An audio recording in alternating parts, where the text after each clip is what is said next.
What's up, everybody? It's another episode of S.O.S. Spotlight with my boy Josh Dimanche. He's going to be speaking on his experiences at Trinity Christian Cedar Hill and some stuff going into college and different things that's been going on lately in his life. What's up, Josh? How you been, bro? I'm good, man. How you been?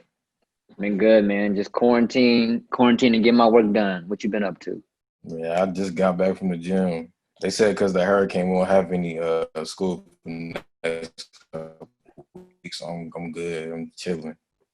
I feel you, man. Shoot, my school already done shut down to online classes, but we're gonna get right into it, to your experience and this whole story. So first off, just give me a little glimpse of how it was at Trinity Christian Cedar Hill. We know Deion Sanders and his boys up there, and it's a great program over there. They've been highly productive and successful.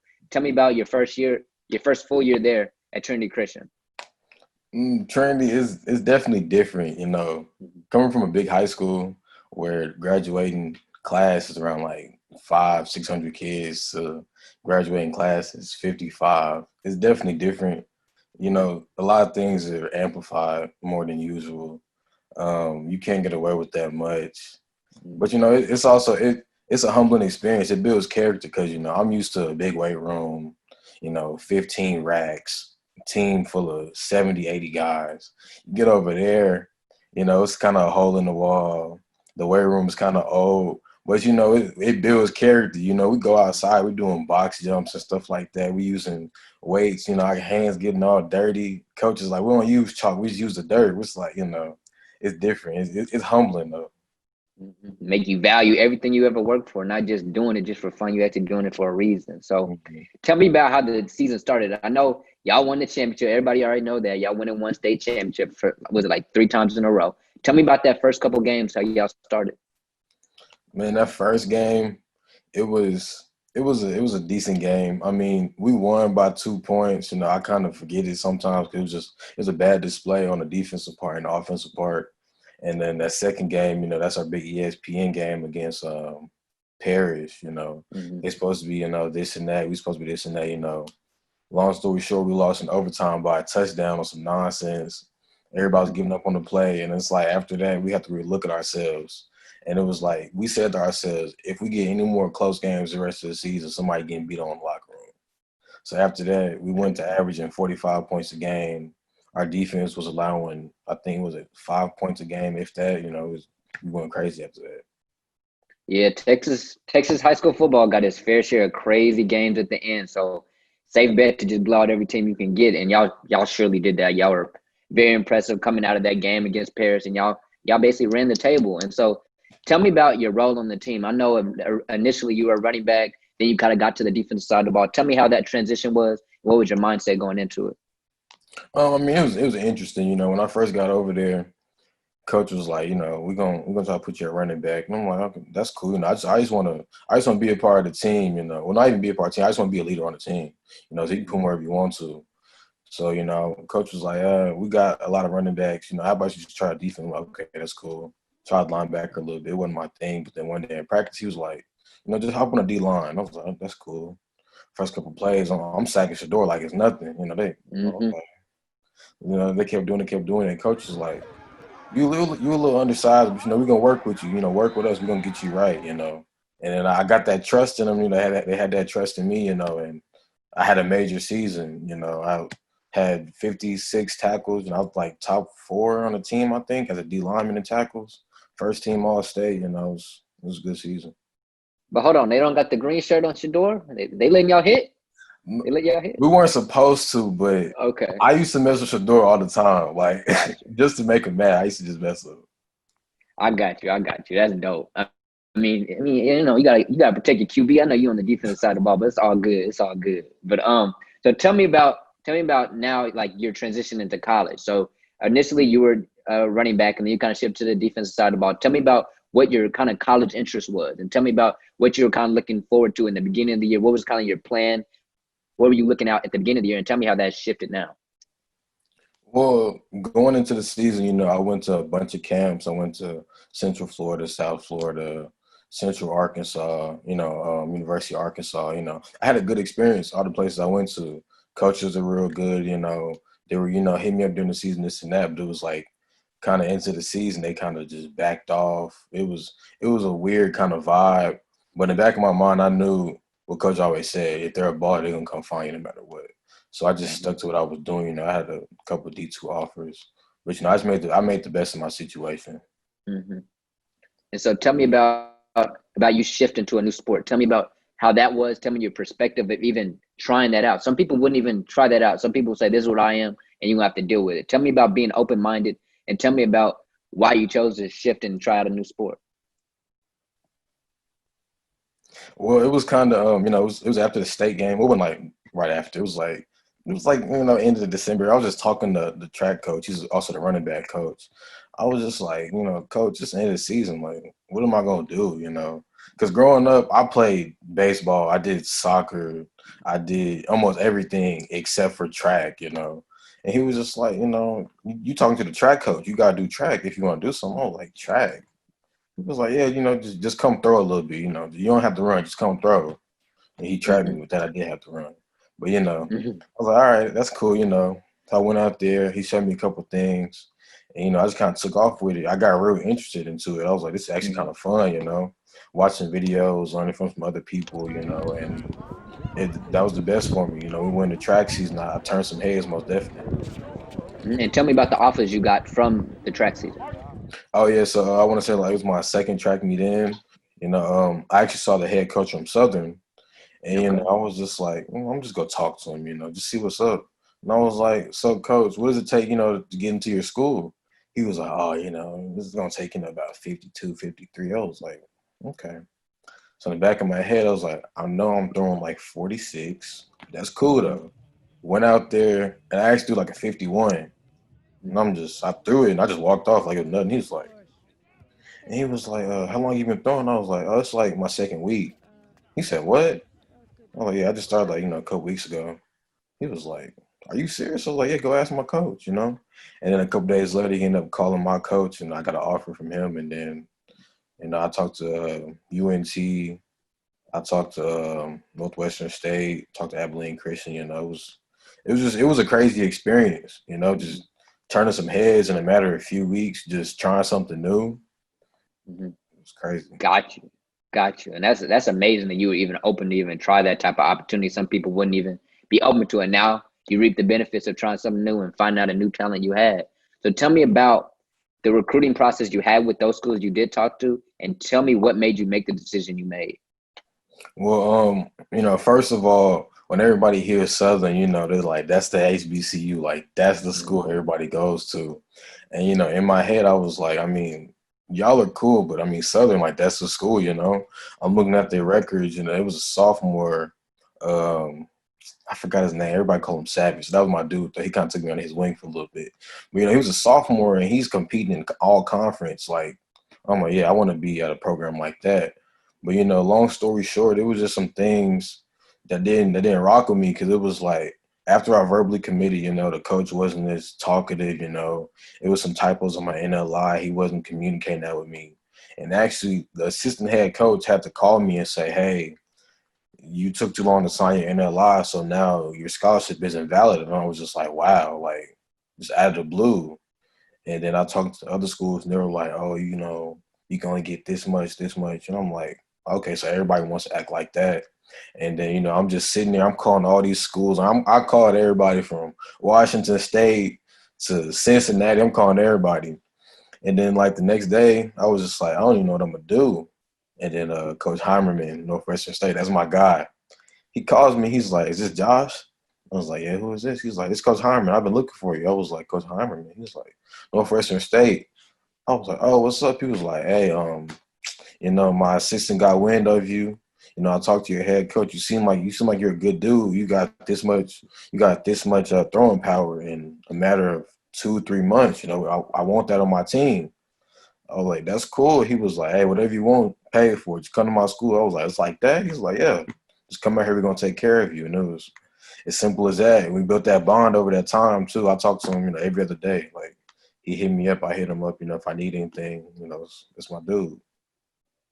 Feel that, man. Josh, you sound like a master networker, man. You gonna be straight regardless of whatever you got with your athleticism. You can be straight regardless because you know how to network, you know how to talk to people. Because imagine you never talked to dude at Southern. Imagine if you never knew what that needed result you needed. you reaching out to them and showing that got you to Northwestern State. So I applaud you on that, man.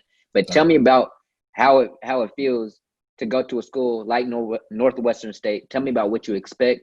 Tell me what you expect from that town, Natchitoches, Louisiana. You know, I've been there once or twice. You know, I'm a city boy. But tell me how you are, and tell me what makes that feel like you're home right now. Well, the first thing I said was when I took my visit down there, everybody was so welcoming. It was kind of weird. Like we're just driving around, people see me and they're like, "Oh, you from around here?" I'm like, "No." They're like, "Oh, well, welcome this and that." The financial aid lady in the front office coming outside, hugging me, like we're talking. I'm like, I don't know you. Like Mm-hmm. it's really welcoming. It's crazy because everybody out there, they're cool. Like they're just vibing. I met some people. I'm just sitting there eating lunch. They just like, hey, is the seat open? They're very welcome out there. And Coach Heimerman, he had a huge hand in that process because he was like, hey, I'm gonna put you in contact with these people. And he's been head coach for about 15, 16 years. So he's been out there for a minute. And even my head track coach was like, yeah, I know him from other tournaments. He's legit. Because I don't know how many 43-year-olds, that's still powerlifting 400 pounds. Like So he's yoked. He's yoked. yeah, like he's talking noise to me. Like he's like, man, I'm gonna outlift you. I'm like, why? Like, calm down. Like, he's real cool. And I'm looking at his numbers and everything he's putting up. He had another sophomore who was third in the whole conference his sophomore year, and I'm like, that is unheard of. Like, Mm-hmm. crazy. And he had a junior who was top 5 in the conference. I'm like, it's just crazy numbers. It's like that's the program I want to be a part of. Gotcha. And what you see in the results, tell me, Josh, where do you see yourself maybe your junior year, your senior year? I know because you showed me when you talked to the Southern guy, you're like, all right, that's the result I need to be at. What's the result you want to be at Northwestern State by the time you get out of there? I I don't mean, know if you're thinking that far, but you go ahead and nah, spit what hey, you got. look, I've been thinking about this all the like I've been bugging coach. I remember when I first signed NLI, I called him the next day. I was like, Coach, when are we like send me some videos? Like, what are we doing? He's like, man, chill out. We got until September. I was like, I need to do this now. Like what are you talking about? We have until September to get now. He's like, man, look, calm down. I know you like to be on top of stuff, but I got you. Just trust the process. But in my head, I mean, realistically, I want to be the best. I want to be the best out there because I already kind of had that chip on my shoulder. Like everybody looking at me like, oh, you just started. You think you this and that. And it's like, nah, I know who I am. I know what I can do. You might be this and that right now, but okay, I'm gonna learn. I'm gonna see what you're doing. I'm gonna do it too, if not better. Like everybody got this week off because of the hurricane or whatever. I'm at the gym every day. I don't care what y'all doing. So I just Mm-hmm. know when I leave there, I want them to be like, yeah, he did that. With little to no experience, he did that. Exactly, man. And people will try to tell you stuff because they're in that average mindset. They don't understand when you dealing with your heart and your ambition, like Wale said, man, your potential gonna skyrocket, and they not gonna know that. But you keep pushing, bro. But now that we got into your potential, and we already know that potential is going farther than I can ever think, because everything you told me in every single story, you've exceeded expectations. And that's amazing. That's why you a spotlight athlete. But tell me about how you feel with COVID-19 going into college. I mean, it's a blessing to be able to go to college. I mean, college is one of the best experiences you can ever have. Tell me about how it feels going to campus and knowing it's not going to be the same. Um, it's kind of I don't know. It's just kind of different Mm-hmm. in some ways because I'm usually by myself anyways. So like Gotcha. quarantine wasn't really a big deal. It is gonna be kind of weird sharing the weight room with other people in the springtime because we got all these sports going at once and things like that. And I can't just freely walk into the corner store. I gotta if I forget my mask, I gotta go all the way back home. Mm-hmm. It's a little bit of adjusting, every now and then, but I think I'm gonna be fine. Like I said, as long as I just trust the process, because it's a plan for everything. And at the end of the day, man, you just a freshman, man. You don't have no pressure on you. Got all this time you can work out, especially with a sport like shot put. I mean, you're not really competing with anybody. You don't need anybody to get better, if that makes sense. All these other kids, I feel bad for these other sports. They literally need people to succeed. They need film. They need the extra stuff. You can do whatever you want to do. But tell me also how it feels to potentially play football at the next level still, being that you're at Northwestern to do shot put. But tell me about what your mindset is on the football side of your athletic success. What are you thinking about in terms of football at Northwestern State? I mean, everybody asks me that question all the time. They're always like, "So you're not playing football?" I was like, my freshman year, I'm gonna just be a freshman. I'm gonna just do track. If it's something I want to do, of course I'm gonna do it. But at the end of the day, I want to make sure my body's prepared for it, I'm mentally prepared for it, my grades are good. Because, I want to still graduate. I want to make sure I'm on track to do everything I need to. And if football gets in the way, football not paying the bills right now. So I'm gonna just do what I need to do. But yeah, my sophomore, junior year, if I want to play, most definitely, I'm gonna go out there and talk to them. I don't want to walk on. I'm not trying to be cocky or anything, but like one of my coaches told me at the end of the season, he called me lion hearted, and a lot of people always said that to me because I'm a 5'10", 240 D lineman playing nose guard, and I went to all state, all district. I don't know how many dudes doing that my size, because like even my coach was like, he's like, man, you a hell of a player. I would have told coach, I'm not doing that, because you just too little. And even I even told coach, like, I appreciate that, you can call me little, but numbers don't lie. But I want to make sure I'm in the right position to do everything I need to do, as long as graduate and getting my stuff done. But if football is in the way of that, then I'm just leave it alone. I'm just stick to track. I gotta get my stuff done.